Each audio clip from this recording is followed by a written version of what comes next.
What I'm going to say is basically this. Pronunciation is physical. That's the key thing. Grammar and vocabulary may be cognitively approached and cognitively taught, but pronunciation is physical. It recalls, therefore, for a different approach to teaching. And one reason why it might be the odd one out, or the Cinderella of language teaching, may be that we try to approach it cognitively when it's actually physical. The second thing which comes from that is that when we learn a physical activity, it becomes, as has been said before today, automatized. And then we no longer have to attend to it. We can do it automatically and attend to the next things that we need to look at. And that's fine. In the case of our pronunciation, it becomes the grip of our mother tongue. It helps us to speak our mother tongue, but it's also a grip. It's a muscular set, a bunch of muscular postures which we're habituated to. So when we want to learn new postures, we've got that grip to work against.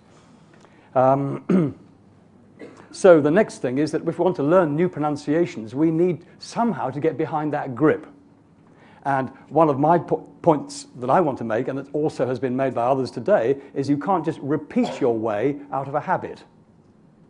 You can't repeat your way out of a muscular habit. You can't invent new from within the habit, if you know what I mean.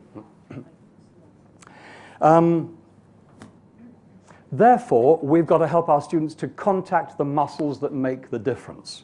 Or, actually, more strictly speaking, to recontact the muscles that make the difference, since as babies, we already did that very, very thoroughly indeed.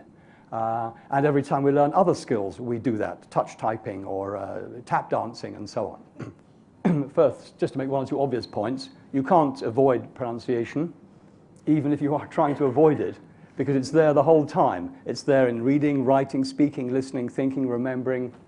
It's going on inside. Even if you're reading silently, it's going on in there. Or most of your students are reading internally. And that reading is in a pronunciation. It's not just sort of abstracted from something. When you're writing and you're taking time to think, you are probably savoring the words. Certainly your students are working them out on the internal ear, the internal mouth, and then they write them down. That's in a pronunciation. Listening and speaking, obviously. Even when you're thinking, you may be speaking internally in a pronunciation. Even when you're remembering. I look at that phone number and go over here to dial it. How do I carry the phone number from there to there in my head on a little sort of phonological loop? And then I hear myself saying it in a pronunciation, and I tap out the number. If I get it wrong, I may have to go back there because it's already extinguished. And then So anyway, pronunciation is there all the time. You can't get away from it. If there is no new target pronunciation in place that we can work on and start to utilize, then when we're doing any of these activities, we will default to the one that is in place. So we need to get in there. It's not an advanced activity. It's the activity that needs to be done right at the beginning, as we've been seeing today. It needs to be done really early on. Rosalind was demonstrating this to us as well.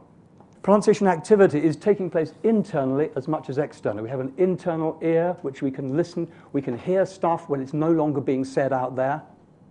You can hear your mother or father's voice or your brother or sister's voice. You can hear music. Half an hour after getting home from the supermarket, you can still hear the music, even if it's quite bad music, you know.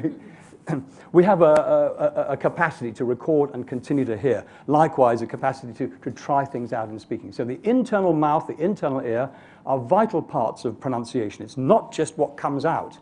What comes out has already been worked on inside. We need to get inside there, not just bring it out. In spite of pronunciation being everywhere, it's not integrated into our teaching. I've already said that in a broad sense, grammar and vocabulary fit our kind of cognitive teaching paradigm. You know, teaching it with logic and with thinking about it and putting the right bits in the right places. And grammar and vocabulary provide a wonderful matrix for getting the right words in the right order, which very often in methodology, in course books, in class tests, we say good. That's the right words in the right order, good. But actually, it's not the end of the matter. There's something else. Pronunciation, the way it's delivered, the whole body, the embodiment of it. Pronunciation is physical, muscular activity, as has been said. And I would liken it more to teaching dance than to teaching mathematics, or to teaching dance than to teaching grammar. problem is, and this has already been said before today, that we teachers don't really know what we're doing in our mouths. And this is not to do with native or non-native. I don't think it makes any difference. We don't know what's going on. We may know by reading books and going to the library and reading stuff like that, which can help, but that is not what is going on. By what's going on, I mean directly experiencing it. And that's where the proprioception comes in, which is where we're heading.